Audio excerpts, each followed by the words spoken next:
4월의 첫 주일입니다. 날이 추워서 그렇게 실감이 나지 않지만 벌써 봄의 한가운데 들어와 있습니다. 저기 남쪽에 창원에서는 벚꽃 축제가 한창 중이고요. 이번 주말이 피크라고 합니다. 부산에 연락을 해봤더니 벌써 벚꽃이 폈다가 졌다고 합니다. 서울에도 이제 벚꽃과 유채꽃이 활짝 피게 될 날이 아마 곧 다가온 것 같습니다. 개인적으로 이번 4월이 특별히 기대가 되는 것은 이 4월에는 부활절이 있기 때문입니다. 부활절은 기독교의 모든 절기 가운데서 가장 중요한 절기다라고 말할 수 있습니다. 보통 기독교의 절기, 교회의 절기는 4가지 정도를 얘기합니다. 부활절, 맥주절, 추수감사절, 성탄절이죠. 거기에 성령 강림절까지 해서 5대 절기를 말하기도 합니다. 그런데 그 모든 절기 가운데 최고의 축제가 뭐냐? 부활절입니다. 왜냐하면 만약에 주님의 부활이 없었다면 우리는 구원받지 못했기 때문입니다.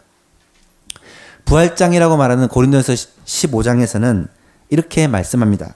만일 죽은 자가 다시 살아난 일이 없으면 그리스도도 다시 살아나신 일이 없었을 터이요. 그리스도께서 다시 살아나신 일이 없으면 너희의 믿음도 헛되고 너희가 여전히 죄 가운데 있을 것이요. 또한 그리스도 안에서 잠자는 자도 망하였으리니 만일 그리스도 안에서 우리가 바라는 것이 다만 이 세상의 삶뿐이면 모든 사람 가운데 우리가 더욱 불쌍한 자이리라. 여러분, 예수 그리스도께서 부활하지 않으셨다면, 이 세상이 전부라면 우리의 믿음도, 우리가 이 땅에서 수고하는 것도 다 헛된 것이라는 것입니다. 예수 믿는 것 때문에 마음대로 죄짓지 못하고 즐기지 못하고 이 땅 가운데 주를 위해서 헌신하며 사는 것이 부활이 없었다면 아무런 의미가 없는 것이 되고 만다는 거죠. 그래서 주님의 부활은 우리에게 진짜 복음입니다. 사흘을 보내면서 이 주님의 부활을 우리의 마음에 새기며 예수님의 마지막 당부라는 주제로 그렇게 생각을 해보고자 합니다. 예수님의 죽으심과 부활을 생각할 때 특별히 중요한 시간이 예수님이 마지막 밤에 제자들과 함께 유월절 식사를 하시면서 보낸 그 밤입니다. 마가 요한의 다락방에서 예수님은 제자들과 함께 마지막 밤을 보내시는데요. 이때 예수님의 유언과 같은 마지막 설교를 하고 계세요. 그 내용들을 우리가 좀 곰곰이 묵상하면서 우리에게 주시는 주님의 그 마지막 당부가 무엇일까라는 것을 생각해 보았으면 좋겠습니다. 요한복음 13장에서 17장을 보시면 무려 5장에 걸쳐서 마가 요한의 다락방에서 마지막 이 밤을 조명하고 있습니다. 제자들과의 마지막 이 유월절 만찬과 그 자리에서 예수님이 제자들의 발을 씻어주신 사건, 그리고 제자들에게 마지막으로 당부하는 말씀들이 자세히 기록이 되어 있어요. 이것을 다락방 강화다 혹은 다락방 설교다라고 말하는데요. 이번 4월 달에 이 내용들을 가지고 예수님의 마지막 당부에 대해서 함께 생각해 보고자 합니다. 그리고 마지막으로 요한복음 17장에 보면 제자들을 위한 기도, 대제사장적인 기도다라고 말하는 그 기도를 하고 계십니다. 그 중에서도 특별히 예수님의 이 다락방 강화, 다락방 설교를 통해 제자들에게 주시는 이 주님의 간절한 바람과 당부가 무엇인지 하나씩 이 4월을 통해 살펴보았으면 좋겠습니다. 먼저 오늘은 예수님께서 제자들의 발을 친히 씻어주신 후에 제자들에게 이렇게 말씀을 하세요. 너희도 서로 발을 씻어주는 것이 옳으니라. 너희도 서로 발을 씻어주는 것이 옳으니라. 이 말씀을 통해 하나님의 은혜를 나누고자 합니다. 유대지방에는 집에 온 손님들의 발을 씻어주는 풍습이 있습니다. 왜냐하면 이 지역은 워낙 먼지가 많은 지역이에요. 건조해서. 뿐만 아니라 이 시대의 신발은 다 샌들입니다. 샌들을 신고 그 먼지 많은 길을 다니다 보면 어쩔 수 없이 발에 먼지가 가득하게 됩니다. 그래서 어떤 집에 들어갈 때는 반드시 발을 씻어주는 그러한 풍습을 가집니다. 주로 종이 이 일을 담당했지만 집에 종이 없을 때는 서로의 발을 씻어준다거나 주로 낮은 사람이 높은 사람의 발을 씻어주는 일을 했습니다. 또 유대 문화에서는 음식을 먹기 전에 반드시 손을 씻는 그런 정결 예식이 있습니다. 이것은 위생적인 의미도 있겠지만 더 중요한 것은 종교적인 의미, 영적인 의미로 손을 씻고 음식을 먹는 그러한 내용입니다. 오늘 본문의 이 내용을 보니까 예수님께서 제자들과 함께 식사를 하시다가 예수님이 제자들의 발을 씻어주는데 이 발을 씻어주는 것이 일반적인 그런 풍습이나 또 정결 예식의 차원이 아니라는 것을 알 수 있습니다. 어떻게 그것을 알 수 있습니까? 예수님은 지금 저녁 식사를 하시다가 도중에 일어나서 물을 떠와 제자들의 발을 씻고 있기 때문입니다. 오늘 본문의 앞에 보면 3절에 이렇게 말씀합니다. 저녁 먹던 중 예수는 아버지께서 모든 것을 자기 손에 맡기신 것과 또 자기가 하나님께로부터 오셨다가 하나님께로 돌아가실 것을 아시고 저녁 잡수시던 자리에서 일어나 겉옷을 벗고 수건을 가져다가 허리에 두르시고 이에 대야에 물을 떠서 제자들의 발을 씻으시고 그 두르신 수건으로 닦기를 시작하여. 여러분, 왜 예수님께서 식사를 하시다가 갑자기 일어나셔서 물을 떠와 발을 씻으실까요? 처음부터 발을 씻지 않으셨고 식사 도중에 그렇게 하신 이유가 무엇일까? 식사를 하시다가 중간에 갑자기 발을 씻는 것은 뭔가 평범하지 않은 일이죠. 여러분, 성경을 읽다가 이렇게 뭔가 평범하지 않은 특별한 일을 만나게 되면 우리는 이 말씀이 무슨 의미일까를 생각해 보아야 합니다. 이게 묵상이죠. 당연한 일, 자연스러운 일은 그냥 넘어가더라도 뭔가 이상하다. 왜 예수님이 이렇게 하셨을까? 라는 질문을 하고 주님께 물어야 돼요. 이것은 예수님이 지금 하시는 행동들이 자연스러운 이 시대의 풍습이나 혹은 정결 예식과는 상관없는 특별한 일이었다라는 것을 우리에게 가르쳐주고 있습니다.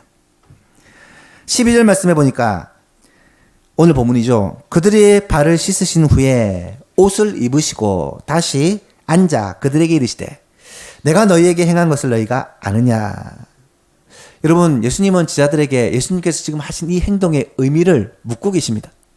이 일이 무슨 의미로 한 것인지를 아느냐라는 것이죠. 이것을 통해 알 수 있게 되는 사실이 예수님의 이 행동은요, 돌발적인 행동, 갑자기 한 행동은 아니라는 말이에요. 여러분, 많은 사람들은 예수님의 행동에 대해서 이렇게 설명을 해요. 예수님이 자리에 앉아서 식사를 하시다가 갑자기 생각이 났어요. 발을 안 씻었구나. 그래서 일어나서 물을 떠다 발을 씻어주었다. 그렇게 말하는 사람이 있습니다. 그런 말이 아니라는 것이죠. 예수님이 식사를 하는데 갑자기 음식 냄새 말고 다른 냄새가 납니다. 그래서 일어나서 제자들의 발을 씻었다. 그렇게 말하는 사람도 있습니다. 그런 차원이 아니라는 것이죠. 예수님은 지금 제자들의 발을 씻으신 그 이유가 분명한 목적을 가지고 이유를 가지고 하고 계신 일이라는 거예요. 그리고 그 목적과 이유를 제자들이 알았으면 좋겠다라고 제자들에게 이 이유를 설명해주고 계시다는 겁니다. 먼저 예수님께서 이 일을 행하신 때가 언제인지를 우리는 주목해 보아야 합니다. 13장 1절 말씀해 보니까 이렇게 말씀하세요. 6월절 전에 예수께서 자기가 세상을 떠나 아버지께로 돌아가실 때가 이른 줄 아시고 세상에 있는 자기 사람들을 사랑하실 때 끝까지 사랑하시니라. 여러분 혹시 작년 정사 예배 때 말씀이었는데 기억나시는지 모르겠어요. 1년 지났으면 기억하는 게 불가능하죠. 예, 끝까지 사랑하시니라. 이 말씀을 가지고 생각해 보았어요. 예수님은 이제 이 밤이 지나면 십자가 사역을 감당하셔야 되고 이 땅에서의 마지막 자신의 생명을 주셔야 된다는 것을 알고 계셨습니다. 그래서 마지막 밤 십자가를 앞에 둔 그 마지막 심령으로 제자들을 끝까지 사랑하신 거예요. 여러분, 예수님이 하신 이 행동은요, 그냥 발 씻는 정도의 문제가 아니라 자신의 유언, 마지막으로 제자들에게 주고 싶은 분명한 메시지가 있었다라는 것을 알 수가 있습니다. 예수님이 하신 이 행동에는 상당히 무게가 실린 행동이었다는 것이죠. 이때 제자들은 어떤 사람들입니까? 예수님이 십자가를 지시고 또 이 땅을 떠나서 하늘로 올라가시고 나면 제자들은 홀로 남습니다. 이 제자들은 예수님이 이 땅에서 하셨던 일을 위임받아서 감당해야 될 그런 사명자들입니다. 우리가 볼 때는 평범한 사람들이고 어쩌면 평범 이하의 사람인지 모르지만 예수님의 이 사명을 받고 특별하게 살아야 될 사람들이라는 것입니다. 예수님은 그들에게 지금 무엇인가를 가르쳐주고 싶어서 무슨 메시지를 전해주고 싶어서 이 일을 행하고 계시다라는 것이죠. 여러분, 제자들의 발을 씻으신 이 사건을 통해 예수님께서 제자들에게 전하시고자 하는 그 메시지가 무엇이었을까? 오늘은 이것을 가지고 잠시 생각해 볼 것입니다. 첫 번째로는요, 겸손을 배우라는 것입니다. 제자들을 향해 겸손을 배우라고 지금 이 행위를 통해 가르쳐주고 계십니다. 13절과 14절 말씀을 읽어봅시다. 13절, 14절 같이 한번 읽어볼까요? 시작.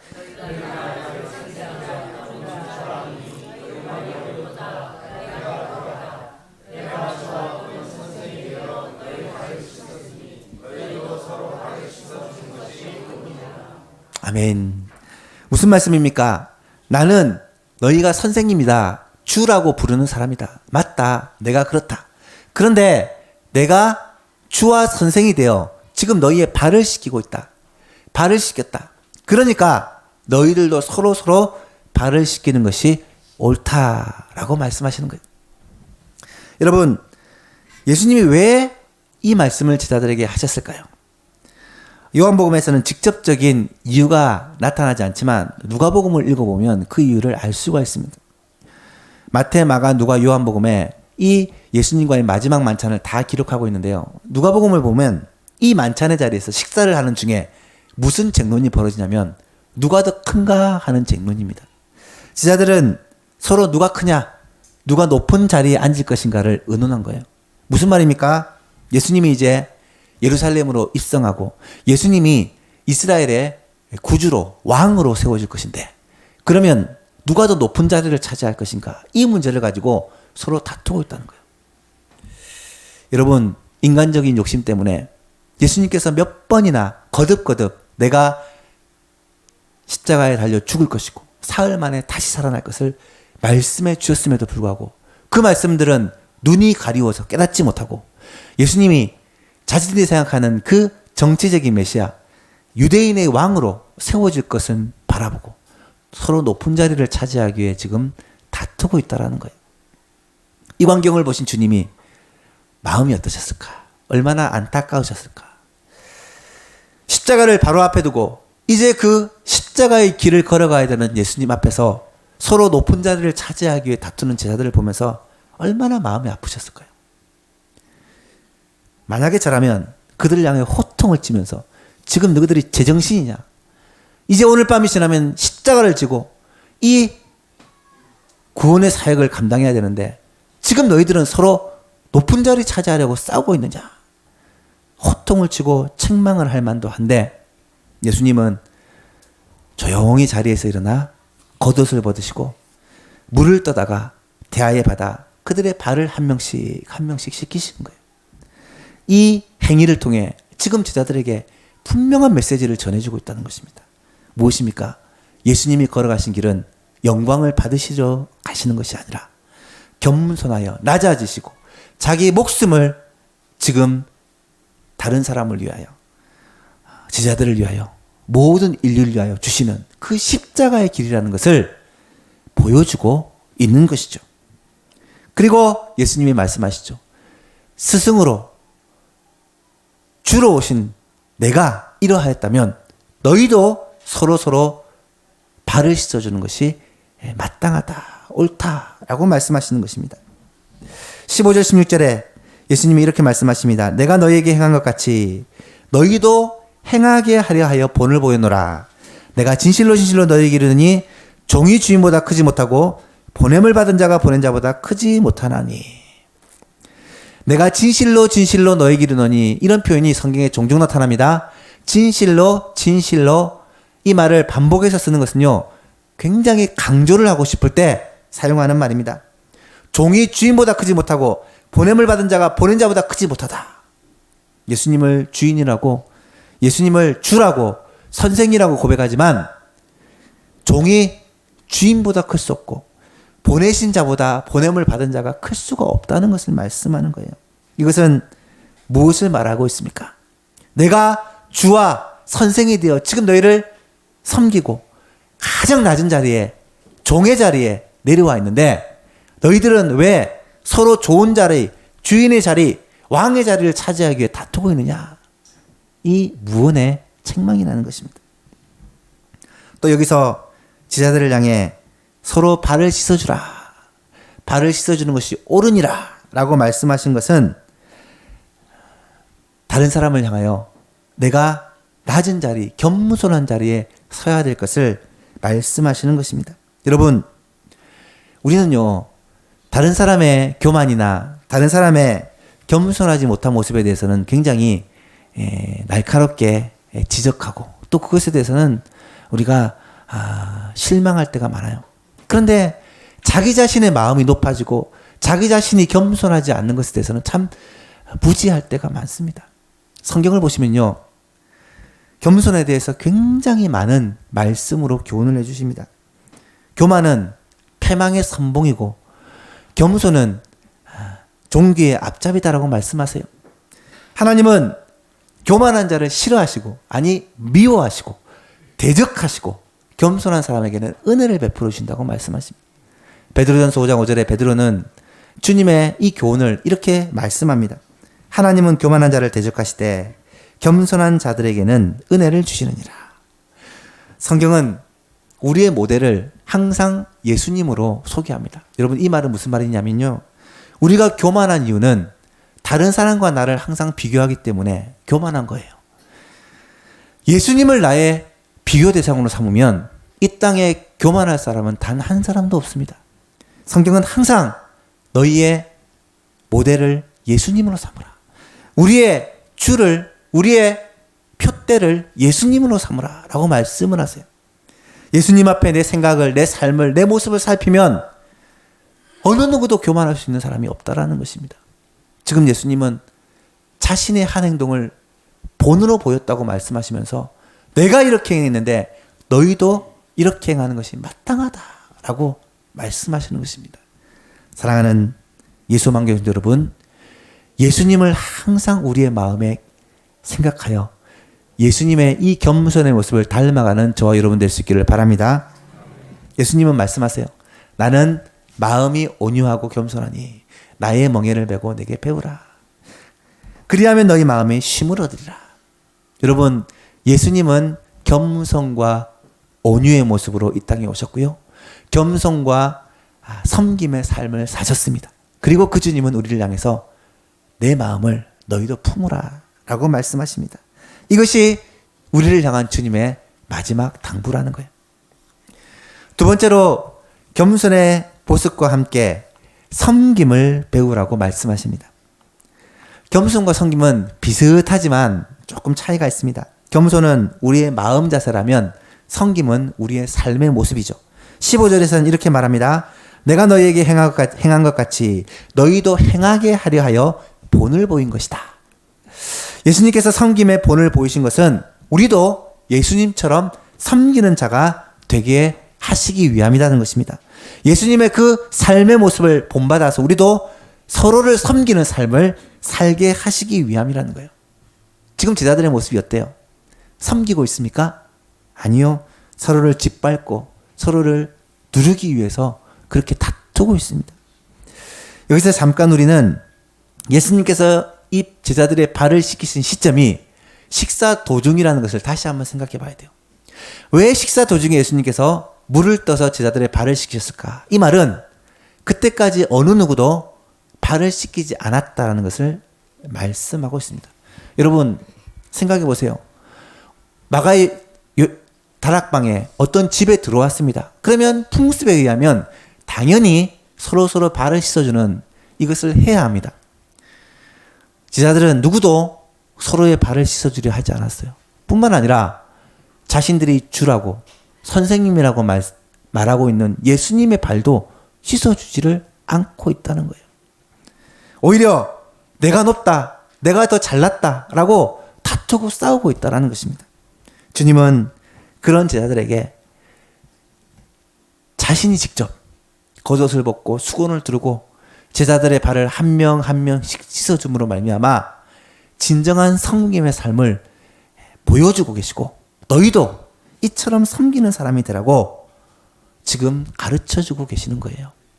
여러분, 주님의 마음을 우리는 깨달을 수가 있어야 합니다. 예수님이 내일이면 십자가를 지어야 되고 이제 마지막 밤을 제자들과 보내는데 그 마지막 밤에 제자들이 서로를 섬기고 서로를 사랑하는 모습이 아니라 서로 다투고 서로 짓밟는 모습을 바라볼 때 주님은 얼마나 마음이 아프셨을까.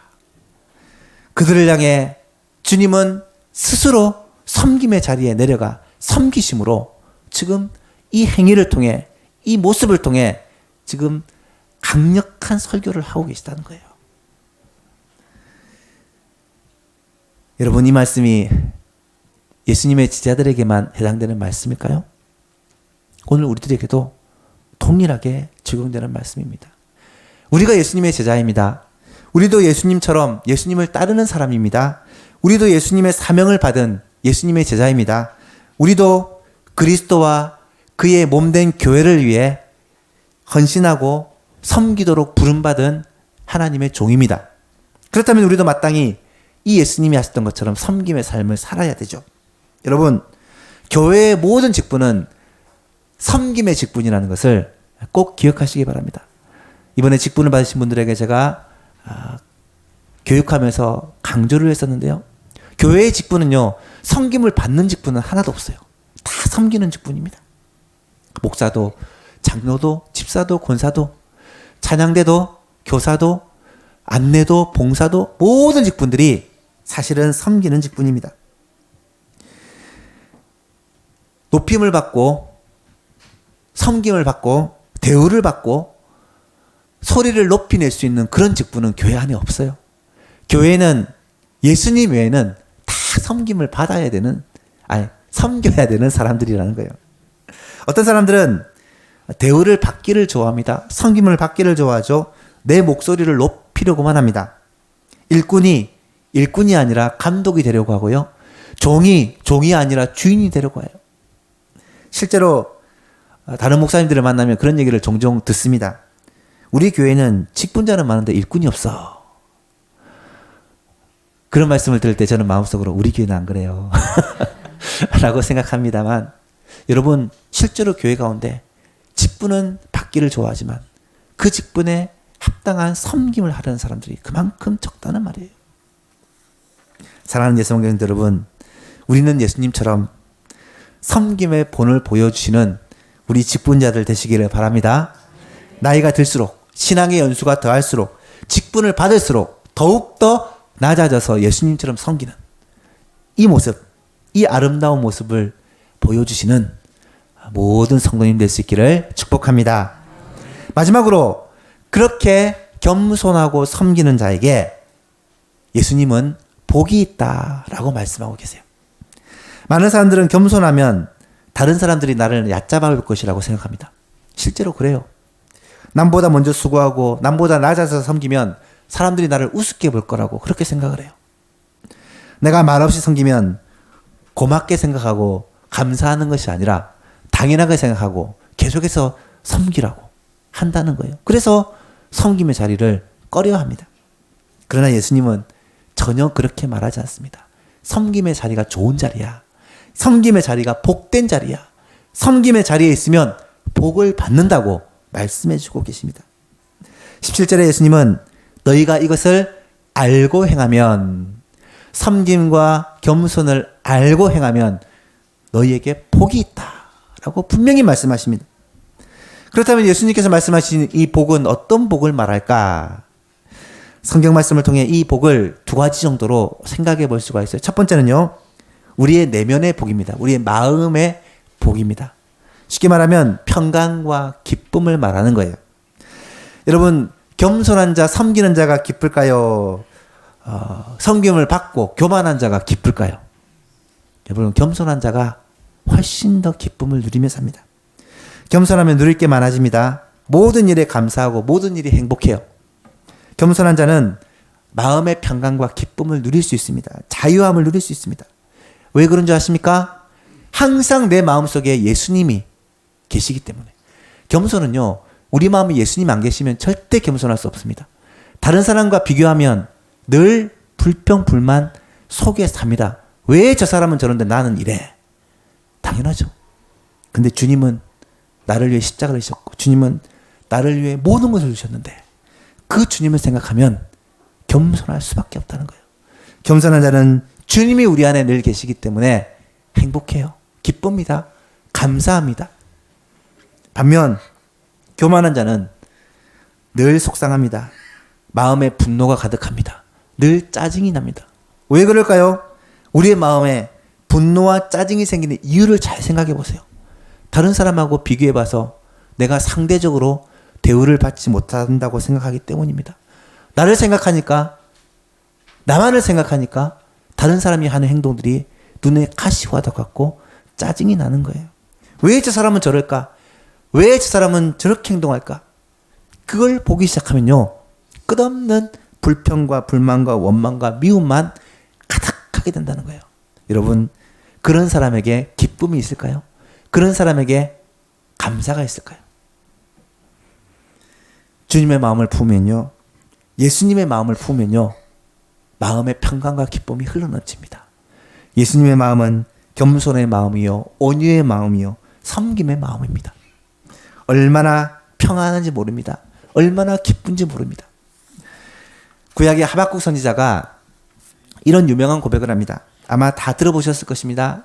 하박국 3장 17절 이하에 비록 무화과 나무가 무성하지 못하며 포도나무에 열매가 없으며 감람나무에 소출이 없으며 밭에 먹을거리가 없으며 우리의 양이 없으며 외양간에 소가 없을지라도 나는 여호와로 말미암아 즐거워하며 나의 구원의 하나님으로 말미암아 기뻐하리로다. 주 여호와는 나의 힘이시라. 나의 발을 사슴과 같이 하사 나를 나의 높은 곳으로 다니게 하시리로다 라고 노래합니다. 여러분, 이 찬미를 한번 잘 묵상해 보십시오. 이 고백이 언제 고백한 건 줄 아십니까? 하박국 선지자에게 기쁨과 감사할 일들이 놓여 있어서 이 찬송을 하는 것이 아니에요. 하박국 선지자에게 하나님이 찾아오셔서 뭐라고 말씀하시냐면, 갈대아 족속 야만인들이 하나님의 백성 유다를 침입하고 유다를 괴롭힐 것이다 라는 그 예언의 말씀을 듣고 나서 하박국 선지자가 어떻게 하나님 이럴 수 있습니까? 하나님께 항의를 하지만 하나님이 이 하박국에게 오직 의인은 믿음으로 말미암아 살 것이다, 하나님의 구원의 역사에 대해서 응답해 주셨을 때 하박국이 하나님 앞에 찬양한 내용이에요. 주의 일을 이 수년 내에 이루어 주옵소서, 하나님의 부흥의 역사를 이루어 달라고 기도하면서 이 찬양을 드리고 있다는 것입니다. 여러분, 주님 때문에 평강과 기쁨을 맛볼 수 있어요. 보세요. 아무것도 없는데 하나님이 함께 하시면 나는 기쁩니다. 나는 만족합니다. 왜요? 여호와로 말미암아 즐거워하고요, 여호와로 말미암아 기뻐 찬송합니다. 하나님께서 우리의 힘이 되시면 우리를 사슴같이 하사, 나의 발을 사슴같이 하사라는 말은, 사슴은요 우리 안에 있는 사슴을 말하는 것이 아니라 험한 산을 뛰어다니는 그런 사슴을 말합니다. 산양을 말합니다. 그런 사슴이 그 험한 높은 산을 뛰어다니는 것처럼 험한 어려움, 환난을 겪고 이 땅에 살지만 하나님이 우리의 힘이 되시면 우리는 그 뛰어다니는 사슴처럼 펄쩍펄쩍 뛰면서 기뻐하며 감사하며 살게 될 것이라는 고백이에요. 여러분, 이 고백이 저와 여러분들의 고백이 될 수 있기를 간절히 바랍니다. 겸손한 자, 섬기는 자에게 이 기쁨, 이 즐거움을 주신다는 거예요. 뿐만 아니라 두 번째 복은 지위의 복입니다. 높은 자리에 오르게 되는 복이라는 거예요. 주님께서 우리를 높여주신다는 약속입니다. 여러분, 겸손과 섬김의 자리에 우리는 거하여 있으면 우리를 높이시는 분이 누구라고요? 하나님이시라는 거예요. 주님이시라는 거예요. 어떻게 이 사실을 알 수 있습니까? 가장 낮은 자리까지 날아가셨던 예수님을 하나님께서 가장 높이 세워주셨기 때문이죠. 아까도 읽었지만 빌립보서 2장 5절 말씀 이하에 이 유명한 말씀이 나타납니다. 너희 안에 이 마음을 품으라. 곧 누구의 마음입니까? 그리스도 예수의 마음이니. 그는 근본 하나님의 본체시나 하나님과 똑같은 분이시나 하나님과 동등됨을 취할 것으로 여기지 아니하시고 오히려 자기를 비워 종의 형체를 가지사 사람들과 같이 되셨고 사람의 모양으로 나타나사 자기를 낮추시고 죽기까지 복종하셨으니 곧 십자가에 죽으심이라. 9절이야 같이 한번 읽어볼까요? 시작. 그러므로 하나님이 그를 지극히 높여 모든 이름 위에 뛰어난 이름을 주사 하늘에 있는 자들과 땅에 있는 자들과 땅 아래에 있는 자들의 모든 무릎을 예수의 이름에 꿇게 하시고 모든 입으로 예수 그리스도를 주라 시인하여 하나님 아버지께 영광을 돌리게 하셨느니라. 아멘. 여러분, 하나님이 높여주셔야 진짜 높아질 수 있습니다. 하나님께서 뛰어나게 해주셔야 정말로 뛰어날 수가 있어요. 주께서 영광 주셔야 영광을 누릴 수 있습니다. 내가 높아지려고 하면요, 너무너무 힘듭니다. 내가 높은 자리에 오르려고 하면, 내가 영광을 받으려면, 내가 다른 사람으로부터 인정받고 존경받으려면 너무너무 힘듭니다. 하지만 하나님이 높여주시면요, 하나님께서 우리를 세워주시면요, 내가 발버둥 몸부림치지 않아도 주께서 우리를 세워주시면 우리는 최고의 영광을 누리게 되고요, 최고의 자리에 오를 수 있게 되고요, 이 땅에서 뿐만 아니라 영원한 영광의 자리, 영원한 영광을 누리며 살게 된다는 주님의 약속입니다. 주님이 높여주시는 이 은혜를 누리시기를 축복합니다. 주님은 이 땅에서 나를 위해 헌신하고 수고한 자들에게 100배의 복을 약속하세요. 100배나 받고 더하여 영원한 생명을 또 약속해 주십니다. 주님이 복 주시면요, 세상에서 누릴 수 있는 복과는 비교할 수 없는 놀라운 은혜와 복이 우리를 위하여 예비되어 있습니다. 사랑하는 성도 여러분, 이 주님이 주시는 은혜와 복들을 바라보며 이 땅 가운데 예수님의 모습을 본받아 겸손하고 섬기는 삶을 살아가시는 모든 성도님 될 수 있기를 바랍니다. 말씀을 맺습니다. 주님의 첫 번째 당부는 서로 발을 씻어주라 라는 이 당부입니다. 이 말은 어떤 의미입니까? 주님의 겸손을 배우라는 말이고요.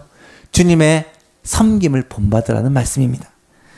사랑하는 예수방교 교신 여러분, 제자들을 향한 이 주님의 간절한 당부를 우리는 기억하면서 우리도 겸손의 삶, 섬김의 삶을 살아가게 될 수 있기를 축복합니다.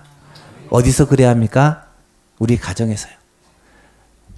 우리 직장에서, 교회에서 이런 삶을 삶으로 말미암아 우리가 예수 그리스도의 그 모습을 닮아가는 진정한 제자가 될 수 있기를 주님의 이름으로 축복합니다. 하나님 아버지 감사합니다. 오늘도 우리에게 하나님의 말씀을 주시고 예수 그리스도의 그 겸손의 모습, 섬김의 삶을 본받아 살아가게 하여 주시니 감사합니다. 주님이 제자들과 마지막 밤을 보내면서 제자들에게 유언과 같은 당부를 하시는데, 너희도 서로 발을 씻는 것이 옳다고, 서로 겸손함으로 섬기는 자가 되라고 그렇게 당부하셨던 그 당부를 우리도 우리의 삶에서 순종하고 따르는 주님의 제자들 다 되게 하여 주옵소서. 예수님의 이름으로 기도합니다. 아멘. 찬송가